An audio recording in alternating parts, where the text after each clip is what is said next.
কৰি জোৰ পৰা আহিছ তাতে হ'ব এইখিনিত ঘূৰা ঘূৰি কৰি নাথাকিবি পুলিচে ফাটাব বুজি পালি ক নাম কত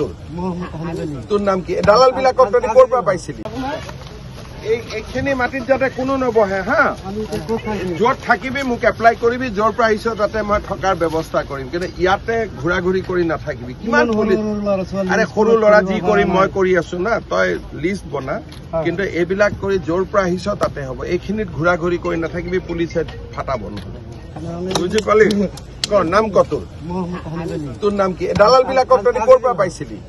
আমি তাৰমানে আমাৰ দেউতাই মাটি ৰাখিছিলি ইয়াতে আজি দেউতাই মাটি ৰাখিছিলে 45 কিমান ঘৰ মানুহ তাতে এই মছজিদ এতিয়া তহঁতি মছজিদতে বহি আছ এতিয়া মছজিদতে আছো ৰাস্তাৰ ওচৰতে আছো মামা থাকিবলৈ জাগা দিয়ক তহঁতে জোৰ পৰা আহিছ তাতে যাব লাগিব আমি ইয়াতে জন্ম আমাৰ ঠিক আছে তোৰ জন্ম চাৰ্টিফিকেট মই লৈ আছো আগে পিছে যাম মুঠতে এইখিনি মাটিত বেছি পুলিচৰ লগত দৌৰা দৌৰি কৰি নাথাকিবি তেনেহ'লে আমি চাইডেদি থাকি যাম নদীৰ ওচৰত তহঁতে হ'ব য'ত যাব লাগে ডিচিয়ে বুজাই দিব তহঁতে কিন্তু তহঁতে ইয়াতে বেছি দৌৰা দৌৰি কৰি নাথাকিবি তহঁতে কোন দালাল বিলাকে মাতি আনে আমি ইয়াতে ইয়াৰে মানুহে লোকেল মানুহে আমাক মাটি দিছিল চব মই বুজিছো মই বুজিলো পাৰ্টিৰ মানুহ কিন্তু ইয়াতে যাতে বেছি দৌৰা দৌৰি কৰি নাথাকে পুলিচৰ লগত কেতিয়াবা আৰু এটা ঘটনা ঘটিব আকৌ বদনাম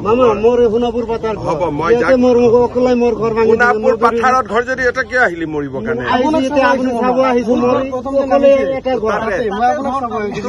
তোৰতো ঘৰ ধুনীয়াকৈ আছে মই দেখি আহিছো হেণ্ডছেক লগা তই ইয়াৰ ঘৰত বহিবি ইয়াৰ ঘৰত তহঁতি খালি বেছি দৌৰা দৌৰি ইয়াত কৰাই নাথাকিবি হা হ'ব মই ডিচিক কৈ দিম কি কৰিব লাগে কিন্তু তহঁতি বেছি ইয়াতে দৌৰা দৌৰি হুলস্থুল কৰি থাকিলে কেতিয়াবা গণ্ডগোল হৈ যাব আকৌ বিপদ হ'ব বুজিলি সোণাপুৰ বাতৰি নদীৰ ওচৰত হেণ্ডছেক লগা